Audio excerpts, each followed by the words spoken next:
I grew up thinking ordinary things were safe. The porch light that clicked on at dusk, the rumble of trucks on Main, my grandmother's slow footsteps down the hall at 2 in the morning. After my parents split, I moved in with her on Ravenholt Street and learned the economy of quiet. How to keep the heat low. How to sharpen a pencil without waking the whole house. How to tell when she'd had a bad night at the care home by how she sat at the table picking at her toast. Our life there was small and reliable, the kind of place where you could map your days by the mailman's whistle and the diner's neon sign. Then Silas Moore moved into the crooked house across the street, and the map shifted. People said the place was unlucky, paint that peeled faster than it should, a mailbox that leaned like it was tired, neighbors who remembered owners who stayed a season and then were gone. I took it as gossip until the first odd thing happened at my grandmother's house, the kind of small wrongness that opens a seam in the world. Hazel, my tabby, shot from the couch and stared at my bedroom door, fur puffed like a tiny halo. She hissed and backed away, eyes fixed on the knob as if the knob itself had teeth. I opened the door. Nothing. Just the hallway, its single bulb humming. Hazel wouldn't go near the stairs after that. Munch, our old black cat, stayed glued to her side like a guard with no gun. I told myself it was cats being cats.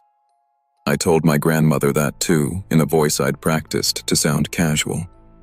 She smiled, but her smile had an edge. "Old houses hold sounds," she said. "Don't give them names." I tried not to name what prowled at the edge of our days, but naming is a small rebellion against fear. And soon enough, the name found me. It was a Saturday, humid enough that the air sat sticky on your skin. I was studying for finals, spread out at the kitchen table with coffee gone cold, when the tapping began. 3 slow knocks, a pause, 2 more. Somebody at the kitchen window, like they were counting my ribs. I walked to the sink and my legs turned to stone. There was a face pressed to the glass, distorted by condensation and the garden light. It didn't look like a face I knew, too wide at the mouth, eyes that blinked too slow, but it was human enough to make my throat close. When I moved, the face blinked and slid into black like someone had dropped a blanket. I froze, heart skittering. Hazel launched past my feet, skittered under the table, and didn't come out until morning. I called my aunt, voice shaking. "You're overreacting," she said. But when the Uber pulled up, she didn't argue. Packing felt like admitting defeat, so I shoved things in a bag without thinking. Textbooks, chargers, 2 sweaters. When we walked past Silas's yard, his front curtain twitched and he stood in the window, a dark figure. He smiled and lifted 2 fingers in a slow, casual wave. My skin crawled like I'd been wearing someone else's shoes. At the cafe where I worked evenings, a man started showing up. He looked like life had been rough to him, unruly beard, the kind of jacket that had weather in the seams. But there was an oddness to him too. He hovered in the stacks and watched me with that same slow blink I'd seen at the window. Once he told me, almost reverent, "You have a kind smile." I laughed it off. The joke died when one night he screamed my name out of nowhere. He hadn't known me before that night. I hadn't spoken to him. He said my name like someone reciting a list. He started appearing outside on closing shift, standing under the lamppost as if he belonged to it. Sometimes he argued with someone I couldn't see, muttering as though taking instruction. Once, he reached out as if to grab me and then stopped, confused on his own feet. After that, he hovered like a satellite, circling my life with no real orbit. When I mentioned him to coworkers, they shrugged. "Maybe he's homeless. Maybe he's lonely," one said. The advice felt perfunctory, like a band-aid on a thing that could bleed forever. My grandmother avoided the subject until the night we both woke to muddy footprints that ran from our back door to the staircase. Small, damp, the tread pattern of a cheap boot. The police checked locks and found no forced entry, no pry marks, nothing. "Sometimes people slip in through unlocked doors," the officer said. "Or sometimes old houses settle and let a draft carry things in." It was comforting, the kind of comforting that has tiny holes in it. One afternoon, I walked home from class and saw Silas and the lamppost man talking across the street. They stood close, bodies bent toward each other like conspirators, and Silas kept smiling in that slow, deliberate way. Then he pointed, just a casual nod toward our house. The man's eyes flicked to my place, and something in his face slackened into recognition, like a dog remembering its master. That night, the knocking started again, but not from outside. It came from inside the wall behind my headboard, where the studs had a hollow sound like someone whispering through a fan. A voice, soft, like breath on a glass, said, "He said you'd be easy." I slept in the living room with the lights on for 2 weeks. I quit the late shifts at the cafe. I told myself I was being safe. My grandmother insisted we could stay, that neighbors talked themselves into fear all the time. "You remember Mrs. Klein and that raccoon?" she said. "We worried about her spring flowers being stolen for months. Turned out raccoons liked tulips." I smiled and didn't tell her about the photo paper that showed up in the mailbox later that week. A picture of a shadow in my window, taken from inside my room. We moved out in a week. It's funny. The distance didn't make me feel braver. It only made me feel like someone had broken a rule my life never had. Moving felt like admitting the world had a new axis, slanted toward danger. 3 months later, the letter arrived. No return, no stamp that made sense. A single photo slid out when I opened it. My old bedroom, the angle unmistakable, the glass reflecting streetlights like an eye. On the back, in cramped script, "Your cats still watch the door at night." I sat with the photo long after the lights went out. Hazel and Munch pressed their heads against my knees, unaware of the edges of human threats. The truth lived in the sentence on the back of that picture. It wasn't the house that carried whatever Silas spread. It was him. He'd lived across from us, and leaning into the routine of our lives had let him find windows, literal and figurative, to peer through. I threw the letter in the trash and then fished it out as if the action could make sense of itself. You can never make sense of people who decide their pleasure is your fear. You can lock doors and sleep in different rooms, and sometimes that's enough. But sometimes the people who should be neighbors are the people you have to keep distance from forever. I never saw Silas again. The lamppost man stopped coming to the cafe. Maybe they moved. Maybe life rolled them onto someone else's porch. I returned to Ravenholt to visit my grandmother the following year, and the house across the street was vacant again, its mailbox leaning, the lawn unkempt. The neighborhood gossip moved on as it always did. People built new maps. The strangest, most dangerous things are rarely things at all. They are choices people make. Trust is not automatic. It's earned, preserved by boundaries and attention. Pay attention to the small wrongnesses, the rehearsed words, the eyes that blink like a face pressed to glass. The people you let closest can become the ones who teach you fear. Sometimes the best protection is leaving and never looking back.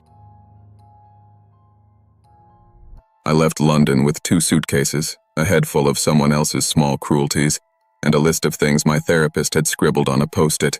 Distance, routine, gentle people. I told myself I wanted quiet, real quiet, not the smothering kind that lived in the room I'd shared for years. Holbrook Lane was the kind of place that sold that quiet cheaply. A battered brick building along a slow river, apartments stacked like boxes, neighbors who kept to themselves. It felt honest. Apartment 4. A was small and imperfect. The paint peeled at the windowsill, the balcony slumped slightly, and the pipes sang when the heat kicked on. But when I climbed the narrow stairs the first night and set my box of books by the radiator, I felt something that had been rare for months. The possibility of being alone and okay with it. Across the hall was 6B. From the first week, I learned the Aldwin's rhythm, low-volume classical on Sunday mornings, slow clinks of a teacup through the shared wall, a polite cough when the elevator gave itself a fit. That regularity kept the ghosts out of my head for a while. Then, a month in, the pattern cracked. It was past midnight when the thud came, 1, 2, then a muffled sound like someone's breath getting strangled beneath a pillow. I froze with my pen mid-sentence, listening so hard my ears hummed. After what felt like an hour, The radio next door turned back on and a symphony filled the space between my walls as if nothing had happened at all. I knocked the next morning. Mr. Aldwin opened the door in slippers and a cardigan, smiling like an old photograph, but his jaw had a bruise the color of old money. "You sleep all right?" he asked. His voice had a polite tilt, but his eyes flicked to where my hand had rested on the doorframe, toward the shared wall. "Mrs. Aldwin's out picking up some prescriptions," he said, the sentence too clean. She never left alone before. For days I tried to push it down, to tell myself stress made me imagine threats. But at night the noises amplified, whimpering, whispering, scraping. Voices threaded with something heavier beneath, breathing close, impatient. I started recording, a ridiculous thing to do, and later that evening I sat with headphones on and heard it clear as daylight, someone whispering into the wall, syllables torn like paper. "You know they can't hear you," a voice said once, hollow as a pipe. "They don't." I slammed the recorder off. I left a note for building security and found it ignored the next morning. The first time I confronted them, Mrs. Aldwin answered with tired, polite eyes. She wore her cardigan like armor. As she smiled, I caught movement behind her, a tall silhouette that didn't belong to either of them. He passed like a shadow through a doorway, too broad for Mr. Aldwin's shoulders, and his height made the ceiling look small. Mrs. Aldwin's smile didn't reach her eyes. They were wet, but empty. "I'm fine, dear," she said, and the phrase landed like a stone. "You okay?" I asked. Anything. A reason I could file away. She put a hand to her throat and laughed softly. "Oh, nonsense. Just a little clumsy, that's all." 2 nights later, the argument started. Mr. Aldwin's voice, thin and pleading, bounced off the wallpaper. The other voice, low, controlled, answered with a calm that made my teeth ache. "I told you to be quiet," he said. "We don't need attention." "What about her?" Mr. Aldwin snapped. "You can't." The rest was swallowed. When I pressed my ear to the wall later, I heard only the steady, indifferent thrum of the radiator. When I saw him the next morning, stepping out of 6B with a duffel bag slung over his shoulder, I felt my stomach drop out. He smiled at me the way you smile at someone you plan to disappoint. He was younger than I'd expected, and his eyes were the wrong kind of blank. Quiet, precise, as if cataloging everything he passed. "You live here?" he asked, casual like a greeting. "Down the hall," I said, tight-lipped. "I'm Nora." "Welcome," he said. His mouth tilted. The rest of him stayed immobile. He locked the door with an even hand and walked away. I told the landlord. He gave me that look people reserve for exhausted, over-empathetic guests. "Old buildings make noises," he said. "You should get some sleep, Nora. You're definitely overworking." I slept in fits after that. Between dreams, I was replaying the image of the duffel bag, the casual lock, his smile that knew too much. I started leaving lights on, listening for the scrape of shoes in the hall, the whisper against plaster. The night the storm came, rain hammered the windows so hard the glass shivered. I sat on the couch, wrapped in a borrowed blanket, every shadow a question. Around 2, something soft tapped the wall by my sofa. Tap, tap. Long pauses like a Morse code of please. Then a voice, so thin I almost thought it was the pipes. "Help," it said. Not shouted, not theatrical, just raw and close. "He's still here." I don't remember fully what made me run. Maybe it was the sound of a human voice cut so small. Maybe it was the bruise on Mr. Aldwin's cheek in my memory. Maybe it was the old muscle in me that never quite forgot how to bolt. I opened my door barefoot and stepped into the hallway, rain dripping from the window ledges like a chorus. The officers who came were methodical. They knocked, announced, used keys, but the apartment showed no sign of recent life. No cups in the sink, no dust disturbed. A chair was pushed against the wall shared with 4A, its legs gouged into the old hardwood. A rope lay coiled on the floor. The TV was still on, a classic concerto looping soft and indifferent. They asked questions. Had I seen anyone? Had Mr. Aldwin answered earlier? I told the truth. The tall man, the duffel, the bruise. Their faces were polite but flat. "We'll check," they said. And they did. Every officer with a practiced patience I envied. They found no one. The Aldwins were gone. I moved out within a month. Moving felt less like escape and more like survival. I took the train to a different city, changed routines, blocked numbers, and told myself enough time would wash the edges of that fear down to something manageable. For a while it did. I slept through the night with the window open. I learned to laugh at small things again. A year later, a postcard arrived with Holbrook Lane and an old Polaroid on the front. I turned it over with a warning that lived in my stomach. The new tenant in 6B cries louder than the last. Walls are thin. You understand. The thumbprint at the bottom was wet enough the ink had smeared. I held it up to the light until the words blurred. The handwriting was tight, like someone writing with one eye on the doorway. I handed the postcard to the police for what felt like the final time.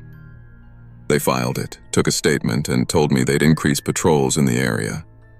It felt like someone cleaning between seats on a bus, practical, pointless ritual. That night, for the first time in months, I dreamt of music leaking through walls and chairs pressed against plaster. I woke up choking on the memory of someone whispering my name from a room that no longer existed. There's a small, ugly lesson I learned that doesn't show up on any forms. Safety is often a transaction you think you can buy with distance and good neighbors. Sometimes that currency fails. People with quiet mouths can hide hurricanes. Buildings can be honest and terrible at the same time. Trust is earned, not assumed. Be wary of easy silences and listen, really listen when the house speaks. If something feels off, act on it. Don't wait for someone else to write the story for you.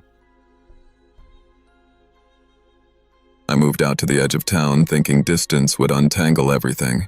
After 7 years of being half of a couple, the apartment in the city had kept our arguments like wallpaper, the kind that peels in the same place every time you touch it. I needed space I could edit in, trails I could walk alone, a house with an attic and a yard, and the quiet that comes from no foot traffic and no late-night sirens. The farmhouse I rented beneath Graythorn Hill fit the bill. Sagging porch, sagging price, and a yard where a fox sometimes darted through the grass. My name is Connor Blackwell. I photograph things other people forget to notice. I edit faster than I sleep. I thought I could heal like that, by doing something ordinary and precise. The Duncans moved in next door the week after I signed the lease. They were a smiling sort of family, the way plastic smiles on billboards are smiling. Bright, persistent, a little too glossy.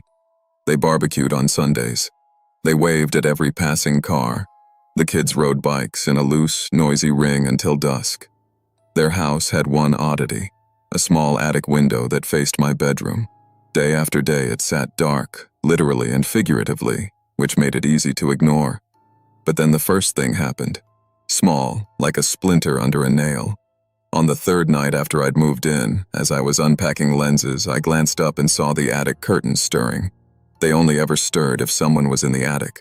The silhouette that filled the little square of glass was unnerving, not quite human in the way the shoulders hung, too tall and too still, the head cocked like someone listening through a seashell. I told myself it was a coat rack, or a statue, or a trick of light. I took a photo with my phone and laughed at how my pulse jumped, like a child pretending not to be scared. When I asked Mrs. Duncan about the attic a few nights later, casual, over the fence as she clipped roses, she laughed too hard. "Oh, that old thing? We don't use it, dear. Not in years." Her hands trembled in a way she didn't hide well. Mr. Duncan was there, pulling a hose and wearing that same commercial happy smile. He said, "Attics collect junk." He said it like an apology for something. I heard arguing from their house once, late, sharp words clipped like someone trying to trim emotion into tolerable pieces, followed by a heavy thump, a slam.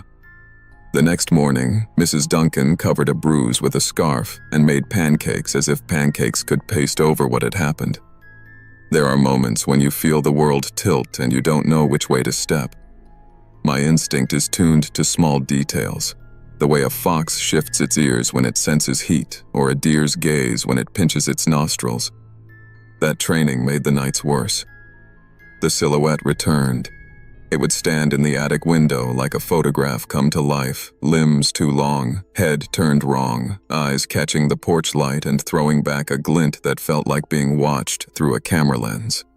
I borrowed a telephoto lens and spent 3 nights focused on that window, peering across the yard like someone staking out a subject. The glass turned into focus, the focus into shape, and the shape into impossibility, until reality bent into the explanations I could stomach.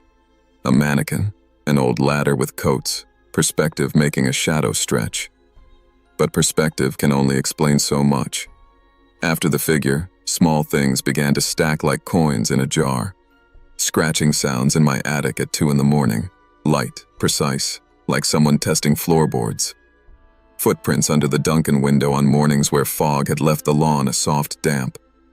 They were cheap boot prints, the kind you'd expect from a man moving through soil late. Tapping against my bedroom wall in the middle of the night, the kind of tapping meant to be heard and not quite felt. Once, while I stood on the porch smoking, Mr. Duncan passed by with their youngest and smiled at me like he owned all the quiet in the street. His smile was too wide. He said, "You should come to our barbecue this weekend. We love meeting new neighbors." I said nothing, and his smile kept its shape like a question I didn't want to answer. One evening, storm coming in fast, I was at my editing desk when I watched from the window as Mrs. Duncan ran into her yard, hair in a flop, crying, glancing up at the attic. She saw me watching and shook her head violently, mouthed 2 words that landed like a stone. "Don't go." Her husband stepped out behind her and placed a hand on her shoulder, but his grip was not comfort, it was ownership. He looked at me and nodded politely, the neighborly nod that hides a ledger. The next morning, the family returned to their choreography, school lunches, waves, dinners. Normal the way a scar can sometimes look normal if you don't stare. Sleep became a negotiation I lost. I'd sit up late with the camera on the bedside table, thumbs scrolling photos I'd taken in the day, and listen for the scratching. Once I woke to my bedroom window creaking open a hairline. I remember how the sky looked. A smudge of cloud with a faint street lamp halo. When I sat up and pointed my camera at the Duncan house across from me, I caught motion in the attic. The silhouette was out of the window, leaning, like it was drawn toward the sound of breath. For the first time, I saw that the angle made the limbs look wrong. The telephoto compression had stretched things to monstrous proportions. It was probably a man, bent by age or weight or something the lens had exaggerated. That rationalization felt flimsy, because knowing the physics of lenses didn't soothe the feeling of being watched from up high. I left that night with a duffel bag, a wallet, and an old key. I drove to a motel and refused to come back until daylight. When I returned with the police, the Duncans were gone. The house looked like it had been abandoned mid-meal, chairs crooked, a plate with congealing pasta, the TV playing static. The attic window was shut and latched. Officers combed the property and found nothing odd.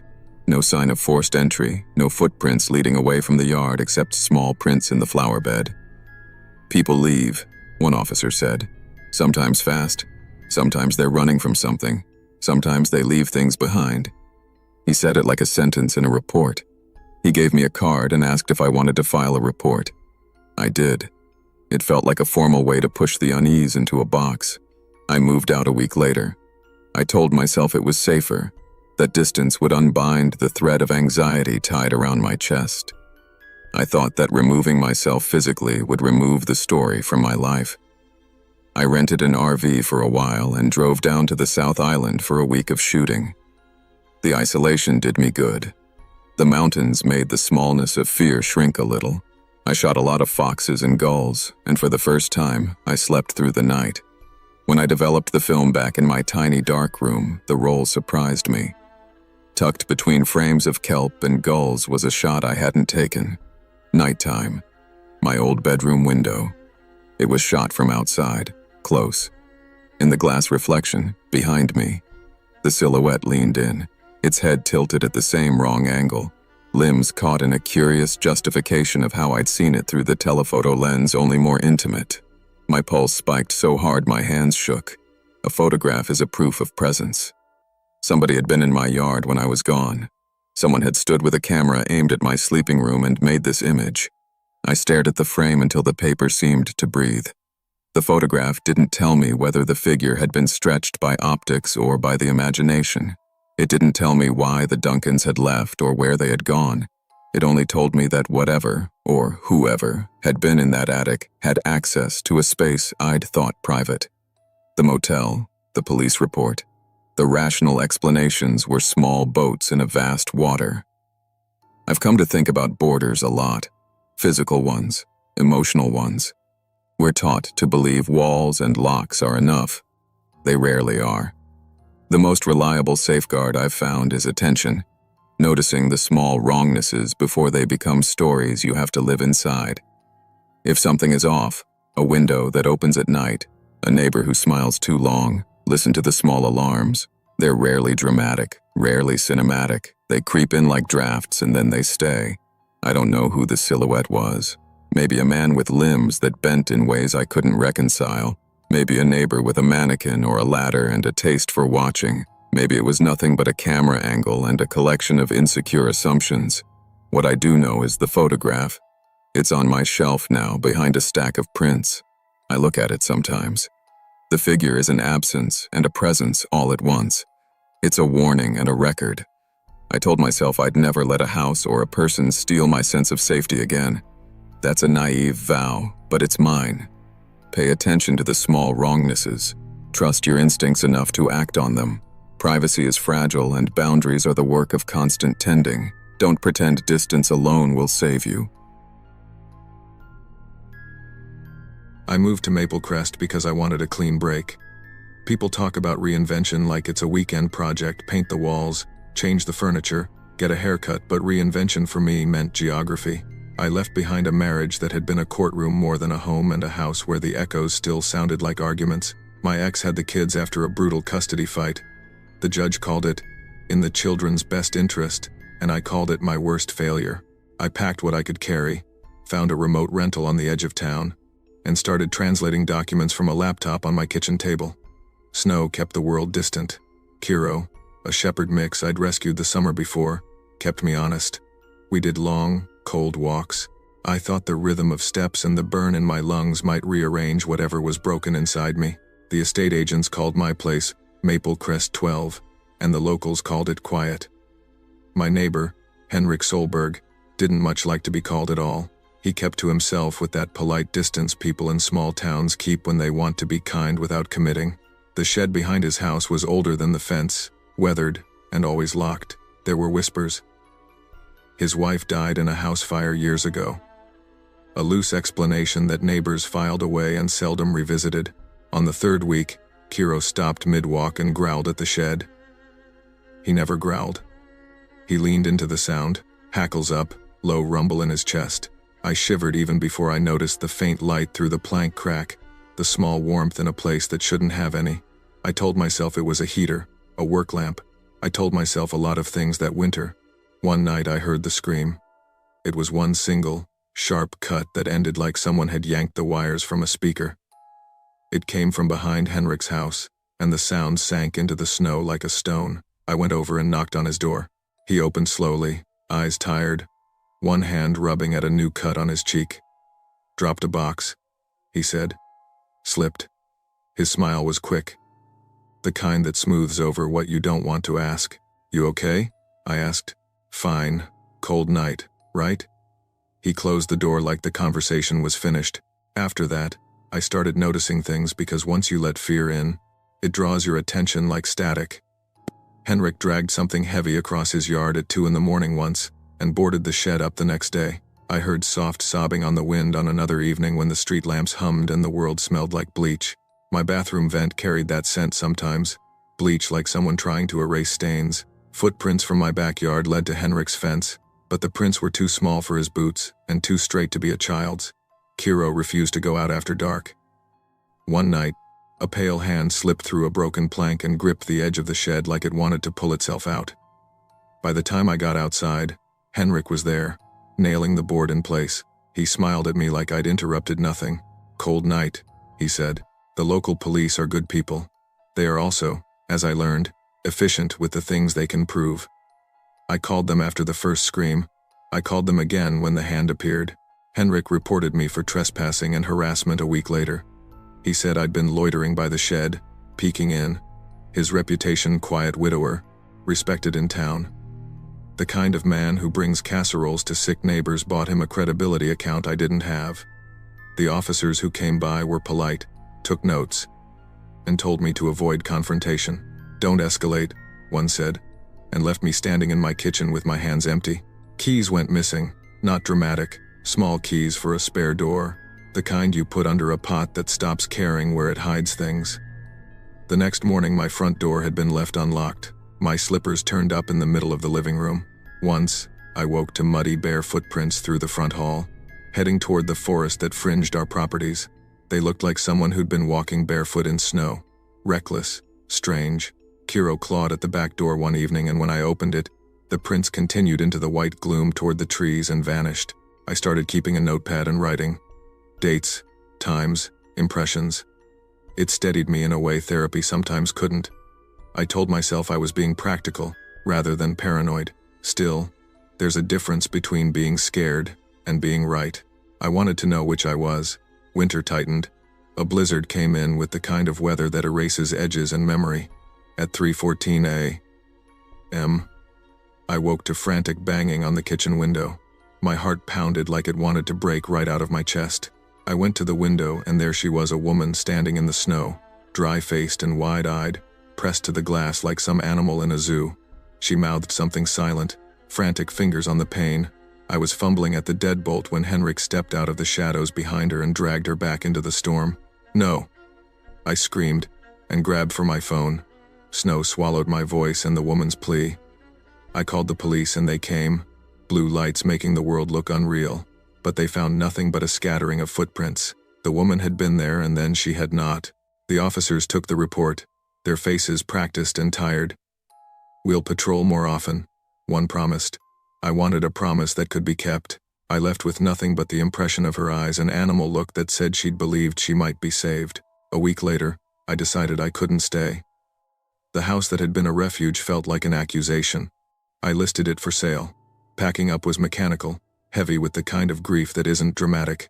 Socks folded, books wrapped, the town dissolved under the constant wheeze of my radiator and the hush of snow. Then the Polaroid arrived. No stamp, slipped into my mailbox like a thing that didn't want attention. I opened it on the kitchen table like you open an envelope with a ticking heart. The picture was of Henrik's shed, from a place inside it. The wood was close and raw. You could see the nail heads, the way light lay slatted. On the back, in shaky handwriting, "He moves them now. You made him angry." It was not a shred of proof that the police would take seriously. It was a message, small and intimate as a threat. I felt every piece of the story fold over itself. I was the outsider who saw too much and had no one to tell. The woman whose grief made her a poor witness to her own life. I left Oslo within days. The town was a smear behind me, the snow a paler version of itself as the miles added up. I dropped the keys in a box at the estate agent and tried to breathe the clean air of leaving. I never learned exactly what happened to the woman I saw that night. Henrik's name kept floating at the edges of my awareness like a dark, untagged file. He kept his secret. The shed stayed locked. The Polaroid stayed with me. A single square of proof that some things are only ever true for the person who sees them. Months later, in a different town with less snow, I would wake sometimes thinking I heard footsteps in my ceiling. Sometimes Kiro would startle in his sleep and whine, then settle. I thought about going back to press, to force an answer. Mostly I thought about how the police had listened but not heard. How communities pick their facts like they pick their stories, the comfortable ones, the ones that keep the problem remote. Vigilance without allies is a candle in the wind. When institutions look the other way, suspicion can become a chorus of disbelief. When you raise your voice, there will be people who step forward and people who will protect the convenient silence. I was 15 the summer I first noticed Mrs. Dalton's hands moving like they belonged to someone else. My parents were unraveling papers signed, lawyers consulted. the house filled with a brittle silence that made me listen harder for things that weren't there. I took to wandering the block in the late afternoons, a way to be alone without being completely alone. That was how I got to watch her. A small woman with white hair pinned back, sowing seeds into soil like prayer. Her garden didn't look like anyone else's on Bearwood Street. It spread with a confidence that made the hedges across the road look embarrassed. Roses climbed metal trellises, and a tangle of green filled the space between her porch and the old privacy fence she and my mom shared. She'd wave, offer lemon cake sometimes when I mowed her lawn, and tell me with a wrinkled smile that the earth was honest, provided you treated it right. I believed her until I didn't. At first, it was nothing I could name in the kitchen or take to school. The vines along the fence began to look different. Their curls were tight as a stop sign, their leaves darker, glossy in a way that made me think of things kept too long in a plastic bag. The gate between our yards was chained and locked the summer I moved in, which seemed unnecessary and theatrical. Mrs. Dalton would frown a little if my ball bounced toward her side and never once invited me to step over the threshold. I didn't mind. The boundaries felt cleaner than whatever was falling apart inside my house. The whispering started a week after school let out. It was humid and heavy, the kind of night where the cicadas sang together like a chorus. I was walking past the fence when I heard it. Low, rhythmic, a soft syllable that might have been a language or just the wind. I pressed my ear to the wood and, through the slats, saw Mrs. Dalton kneeling in the bed, hands sunk into the dark as if she were holding the soil in conversation. The vines around her seemed to constrict with each motion, not in anger but in recognition, like a dog circling a returning owner. My skin tightened. I told my mother about it that evening, how ridiculous it sounded, and she smoothed the blankets on the bed and called me imaginative. Grace had a way of explaining danger away that made living in our house possible. Then Mrs. Dalton gave me a plant. It came in a chipped terracotta pot, shine on the leaves, a polite little card that said welcome. I set it on my sill and forgot about it. That night I woke to a smell that sat in the back of my throat, cold metal, sweet and wrong, like old pennies and rot. By morning the stem had pushed up 3 inches. I laughed, then worried, then tucked it into the trash. When I pulled the blinds back the next day, the same pot was propped on the outside sill, watered and ringed with drainage that hadn't been there before. I told myself someone had dropped it back in a kindness. My mother said I was making a story out of neighborliness. I started making lists of small things that did not add up and pinned them to my bedroom door like evidence I had to convince myself of. The fence changed overnight. What had been thin, painted boards thickened with green that threaded through the cracks, braiding like hair. The vines were heavy and thick as rope, bristling with thorny spikes that snagged my sleeve when I tried to peel them away. I watched, breath held in my chest, as they pushed upward and under, prying the wood from the soil like a slow, patient hand. I told Grace. She came to the fence, put a palm against the vines as if she might have some authority. Her fingers came away stained with a sap that did not rub off. She wiped them on her jeans and laughed, calling in a way that came from fear, wanting to be ordinary. Mrs. Dalton must be fertilizing again. She takes pride, that's all. But later, when we both stood at the living room window and the rain tapped the glass in a steady drum, I caught sight of a boot half buried in the soil near the gate, a dark, laced thing like an amputated limb. I blinked, and the boot was gone. Grace swore there was nothing to see. That was the night I slept in my mother's bed and held her hand until dawn. Rumors started up like the local paper's weather page, small, uncommitted things that leaked out of conversation. Mrs. Dalton's husband had vanished years ago, people said. Her son had left and never looked back. The police had a note in their file that said no foul play suspected. The house had a history the town accepted the way it accepted the colors of the sky. I saw how stories made people comfortable when they were simple. Ours wasn't. The night the vines slapped the window was the night I decided I needed to leave. It poured like someone had scooped a bucket from the sky and dumped it on the street. I was halfway through homework when a rhythm began, a soft tapping on my window that grew in confidence until I thought my chest would unquiet. I pulled the curtain and felt the breath leave me, green pressed against the glass, a smear of leaves and little thorny hands that beat against the pane as if testing whether glass shivered like skin. I screamed. The sound in my throat was naked and fierce. Grace burst into my room and I could taste her fear like salt. We ran into the living room and the gate in Mrs. Dalton's yard swung wide with a creak I'd never heard before. And green poured through like livestock flooding a barn. It reached for the porch, the walkway, tugging itself in as if measuring new space to claim. We called the police. They came in uniforms that smelled faintly of coffee. They logged statements, took pictures, and told us to stay at a neighbor's while they checked the yard. By the time they finished, the vines had receded like a tide. Mrs. Dalton stood in her doorway with a tray, lemon cake warming, and explained the mess away with a small, polite smile and a story about heavy branches broken by the storm. To her, to the officers, it was a storm. To me, it felt deliberate. We moved out a month later. Packing was staccato and silent. Boxes slid across empty rooms, the house turning into a memory that still had the shapes of our bodies inside. On our last day, I walked by Mrs. Dalton's gate and thought maybe I'd see an apology, a neighborly wave. Instead, I saw the old plant in her hand, its leaves browned but tied with a ribbon. She looked at me over the fence and said, "You'll always be welcome here, dear." There were eyes in the words that were not mine to understand.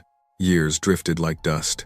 I went to college, worked odd jobs, left Bearwood Street behind. Sometimes, in the hum of new apartments and the clatter of subway trains, a green memory would find me an image of vines curved like questions, of a palm pressed to a window, of a lemon cake on a porch. I didn't tell many people. People had a way of explaining away the parts of you they found inconvenient to believe. But once, back as an adult with a return visit that I tried not to call curiosity, I drove past my old house. Time had been very kind to the paint and very cruel to the lawn. Mrs. Dalton's garden had not only survived, it had become a thing of presence. It swallowed the space between her porch and the street, a green architecture that leaned outward like it wanted the world to look a certain way. She had a new gate. It was iron, ornate, and stronger than the chain that had kept us comfortable. On it, tied like a trophy for a hunter, hung the dried terracotta pot I'd once thrown away. The plant inside was brittle, preserved like a relic. It stared out with stiff leaves toward the road, toward me, the same way I had once watched her yard with a mixture of admiration and dread. I parked across the street and sat in my car until the sun dipped. Mrs. Dalton saw me and gave a small nod, an acknowledgement that did not invite conversation. Maybe everything I saw had an explanation that fit a world I could touch. Fertilizer, grafted vines, a woman who loved the ground to the exclusion of anything else, neighbors who chose comfort over curiosity. But some things are stubborn. They do not fit neat boxes. The memory of the boot, the plant returning like a claim, the way the vines pushed against fences, it had a hunger to it that no county ordinance could explain. Sometimes attention matters. We make maps of our days, and we choose which edges to follow and which to ignore. When something at the margins bends toward you, whether a vine, a whisper, or a person, listen. Not everything unusual is dangerous, but not everything ordinary is safe either. And when you feel the world tighten like a hand around your chest, find someone who will open their eyes with you, not close them. I didn't move to Brooksway Lane looking for excitement. I moved there because I couldn't handle much of anything anymore: crowded spaces, sudden noises, strangers asking me questions I hadn't prepared for. My panic disorder had gotten bad enough that the world outside my apartment felt like a hallway with all the doors closing at once. My therapist suggested a quieter place, somewhere predictable, somewhere still. When I found a duplex at the end of an old street full of retirees and soft porch lights, it felt like a place where even my worst nights might settle into something livable. My neighbor, Rowan Finch, fit perfectly into the quiet. He was a retired teacher who lived alone in the unit beside mine. Every morning at 6, he watered 3 planters of ferns with the same silver can. Every afternoon at 4, he sat on his porch reading the newspaper, turning the pages slowly, like each one deserved a moment of silence. At 9, his windows went dark. The stillness of his routine gave shape to my own. I liked hearing the steady splash of his watering can as I brewed coffee. I liked knowing that when my chest tightened, I could sit on my steps and hear Rowan flip pages next door. We didn't talk much beyond a wave or the occasional comment about the weather. It was exactly the kind of neighbor I could handle. One evening, that routine cracked. Rowan knocked on my door just after sunset. The knock startled me into spilling my tea, and my heart took off in its usual sprint. When I opened the door, he stood very straight, like he'd rehearsed the posture. "Evening, Miles," he said. "Have you heard the footsteps in your attic?" I blinked. "What footsteps?" He tilted his head in a way that made the porch light shine oddly on his eyes. They always start upstairs. I tried to ask what he meant, but he only smiled, too polite, too patient, and walked back to his porch. I told myself he was getting older, maybe slipping into some confusion. People on the street said he'd taught for 40 years. That kind of work can tangle a mind with memories. But that night, as I lay in bed trying to read myself to sleep, I heard them, slow, dragging footsteps directly above me. I froze. The attic hatch was in the hallway. I'd seen it when I moved in. It wasn't big enough for someone to live up there. The landlord had said the duplexes didn't share attic space. Still, the steps were real. They stopped right above the foot of my bed. The next morning, I told the landlord what I'd heard. He brushed it off with a laugh and a comment about raccoons. He didn't bother checking. 2 days later, Rowan began leaving things on my porch, small jars of honey with handwritten labels, romance novels from the 70s, folded sheets of paper with delicate poems written in neat, looping handwriting. Gifts made me uneasy. Attention made me worse.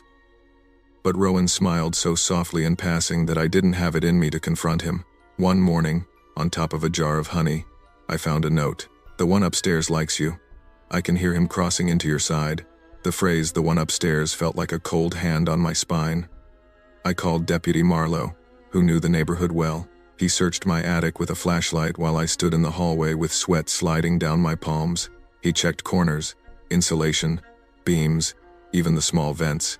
"Nothing living up here," he said, "not even droppings."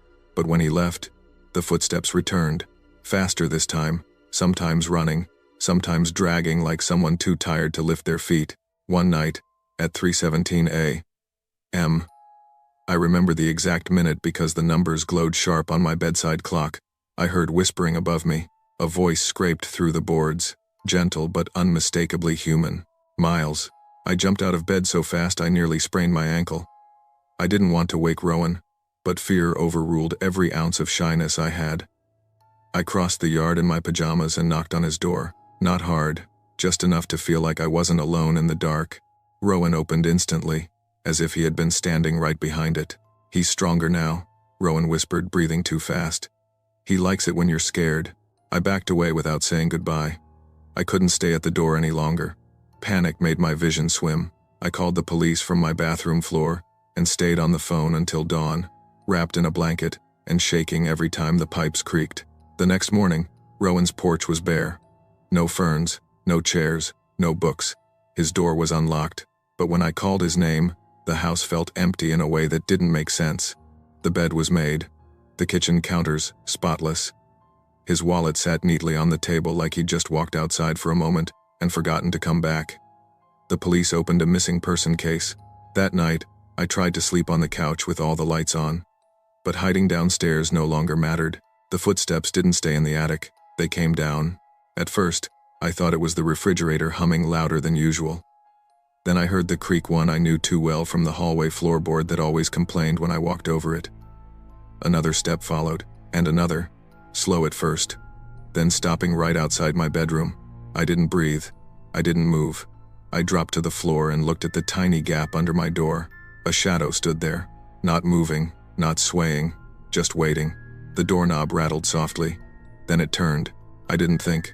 I didn't grab anything. I ran to the window, shoved it open, and crawled out so fast I scraped both my knees.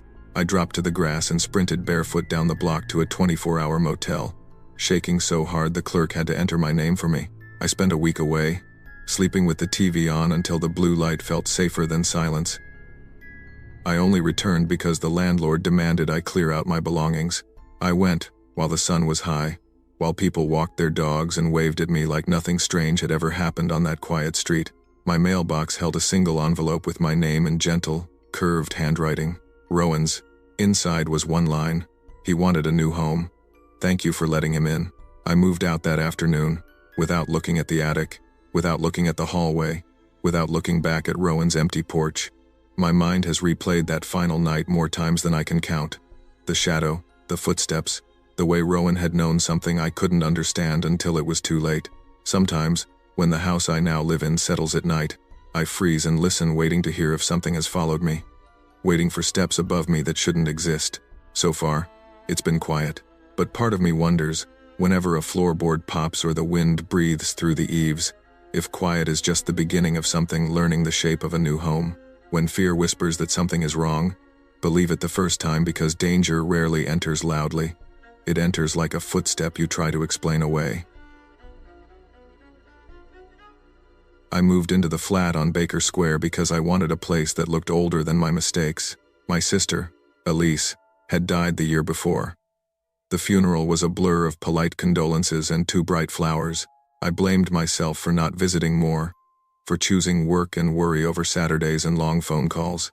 Curating artifacts at the City Museum felt like the only thing I knew how to do properly: preserve things, catalog them, give them labels, so their stories could be understood. I told myself that keeping the past tidy was a way of making up for the mess my life had become. The flat's Victorian cornices and narrow windows felt like a small mercy. Solid, used, patient. The building had a hallway like a ship's passage that creaked underfoot, and neighbors who came and went, like quiet ghosts. I thought I could keep my head down and my guilt contained between the pages of the logbooks at work. Across the hall lived Aldrich Shore, soft-spoken, polite, the kind of neighbor who balanced antique clocks on his shoulder and returned a smile like it was a small favor. His shop smelled of old paper and brass. Sometimes I watched him carry mirrors in and out of his flat in the evenings, their frames flashing like pale teeth in the stairwell light. When he knocked on my door the week after I moved in, he held a small, gilt mirror. "For the new neighbor," he said, offering it like a peace offering. The mirror was pretty in a way that made me think of other people's lives' ornate edges, a slight clouding that suggested it had seen 100 faces. I thanked him, hung it above my desk, and told myself a mirror was a practical thing for someone who worked with images and memory. The first odd thing I noticed was small and tolerable. My reflection lagged behind my movements by a fraction of a second. I stared into the glass during a late night of grading exhibit notes and watched my hand lift and the image follow a breath later, like a delayed broadcast. I attributed it to exhaustion, to the way grief rewires perception. People say grief makes the world soft at the edges. Maybe it also detaches mirrors from time. Then the reflection began to smile when I wasn't.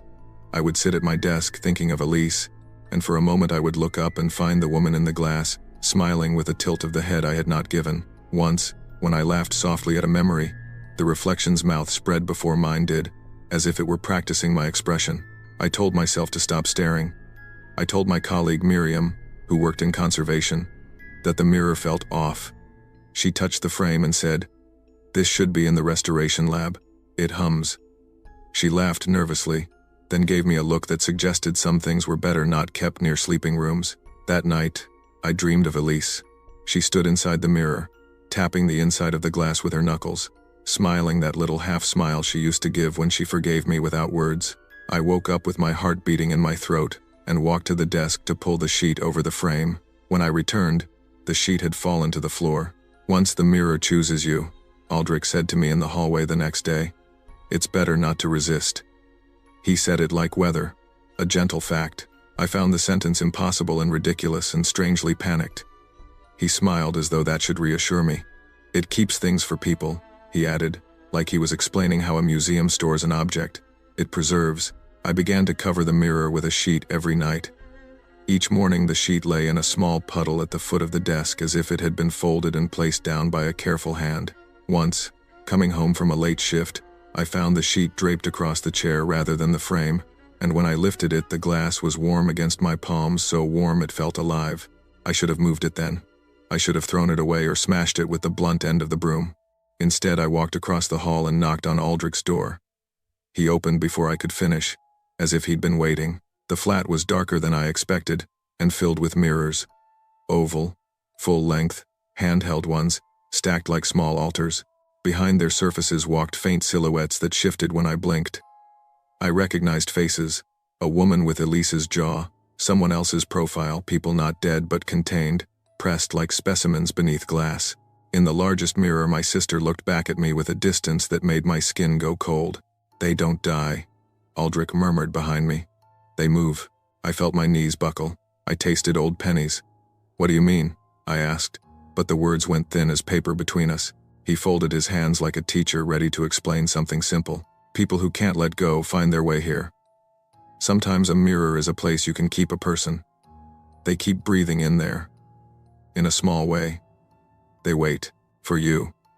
He smiled then, A small, please thing. I laughed, an ugly edge of noise that was half hysteria, half refusal. I stumbled back to my flat, the mirror heavy in my arms like a guilty secret. After that night I slept badly and woke worse. The reflection would not stop.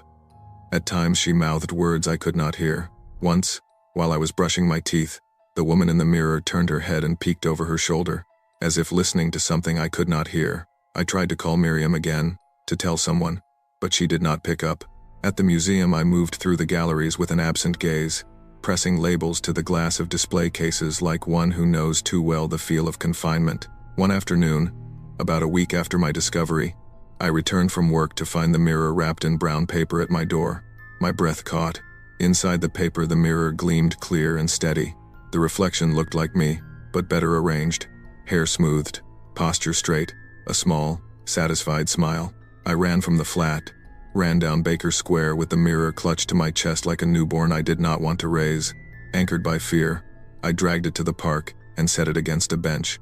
When I turned back, there were people on the path who glanced my way and returned to their dogs and pushchairs, untroubled.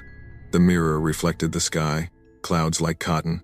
I left it propped there and walked home as though I had done something noble. 2 nights later, I woke to knocking on my door. It was heavy, insistent. I opened it to find a small, wrapped package on my threshold.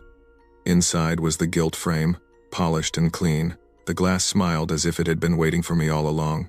I had the sense of being watched, chosen, as if every clock in Aldrich's flat had ticked and nodded and agreed. I packed up what I could carry that night. I left the mirror wrapped and placed it with the box of my things. I told myself I would donate it, that museums have ways of keeping objects safe, that in the hands of strangers it would be harmless. I fled the building with a garbage bag slung over my shoulder and keys rattling like a chorus. Weeks later, the museum shipped my belongings to a new address, and the mirror arrived wrapped neatly among the boxes. It was as if the thing had followed me like a patient animal. I unwrapped it because I could not help myself. The woman in the glass smiled before I did. I left Baker Square after that. I left the flat, the hallway, Aldrich's polite face, the little act of kindness that had been a trap in guilt. But for nights afterward, I woke with the image of Elise tapping the other side of the mirror ringing in my ears. I think of the way we try to preserve those we love, photographs, notes, locked drawers, and how preservation sometimes becomes captivity. Holding on to the dead can trap the living. Memory is a thing to be honored, not kept behind glass. When grief asks you to hoard what's gone, let someone else hold the artifact, while you keep the person you loved inside your days, not boxed in a frame. I left the city because I couldn't breathe in it anymore. Not literally, my lungs were fine, but everything else felt too loud. The deadlines, the commute, the ceaseless chorus of other people's needs pressing in on top of my own. After a breakdown that lasted a few weeks and a therapist who handed me a list of small, unlikely commandments, sunlight every morning, 10 minutes of fresh air, a human exchange a day, I boxed my life into a couple of suitcases and found a townhouse on Willowmere Road that looked like a place people retired to or hid in. Either way, it promised quiet. The landlord told me the basement door had been sealed before I moved in, bolt and good, because it led to an old maintenance crawl space nobody used. I took that at face value. The house had a small yard, a kitchen with a window that faced the elm tree down the street, and light in the mornings. Marcus Vale lived next door and introduced himself on the second day with a wave and a tray of muffins. He was everything my therapist had said to look for. Easy smile, steady voice, a neighbor who said, "If you need anything, I'm right here." It felt safe, a little balm to a raw nerve. The first odd thing was how often my kitchen window would be unlatched in the mornings. I blamed the cat in the neighborhood at first, or a draft. Then I started hearing things, soft footsteps at odd hours, the kind that make the floorboards sigh. My cameras, installed the first week because I had learned to be wary of my own forgetfulness, alerted me to movement more than once. Each time the footage showed only static or a smear of black, where the lens looked back at itself like it had been taped over. Marcus would pop his head over the fence and ask questions that should have been casual but landed like pebbles in the bottom of my stomach. "Do you sleep deeply?" he asked once while I watered the potted herbs. "Sometimes," I said, not wanting to map out my nights for a neighbor. "Why?" "Oh, just curious. My sister says, you always feel it when you're a light sleeper."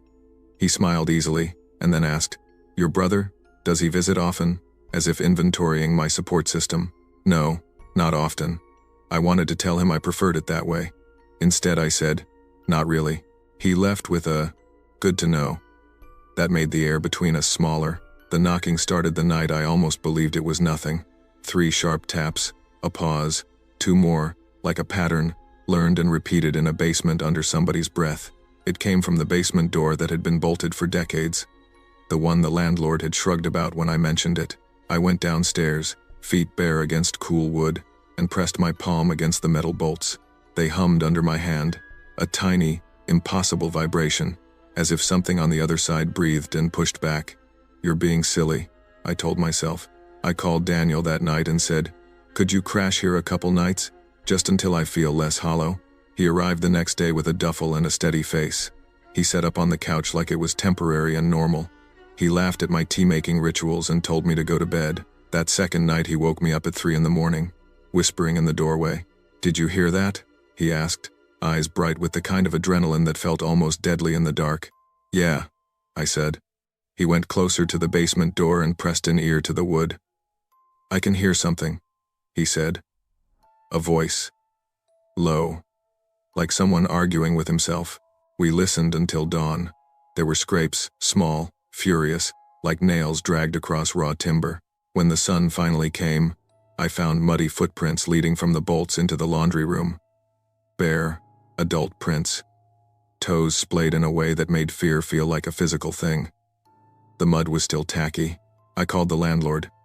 Old houses settle, he said, which was the sentence people use when they don't want to look at what's real. I called the police next.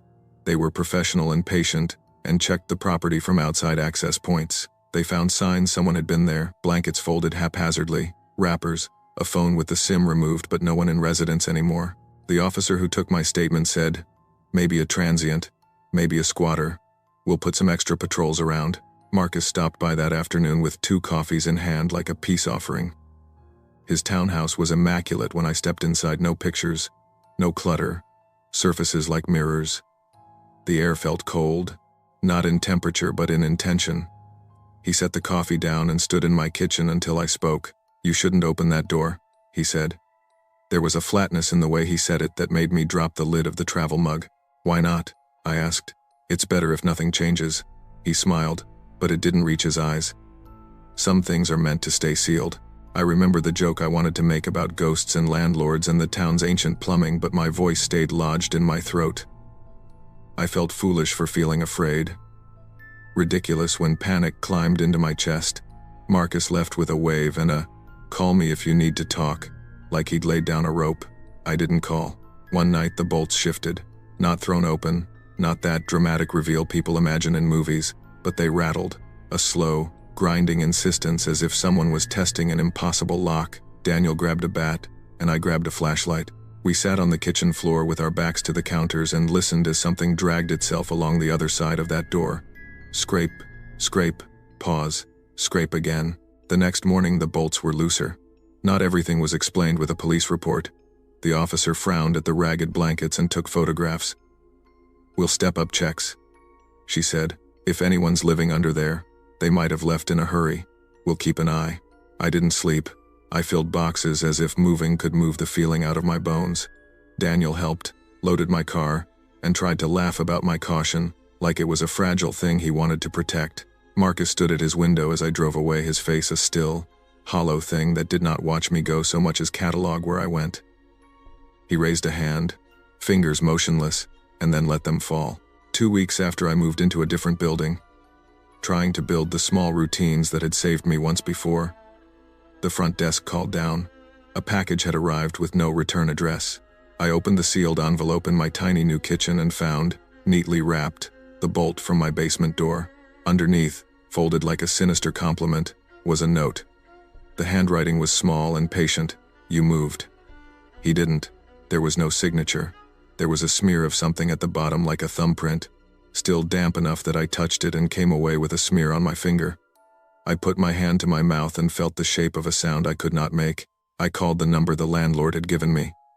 He listened, slow and flat, and then said he'd call the police.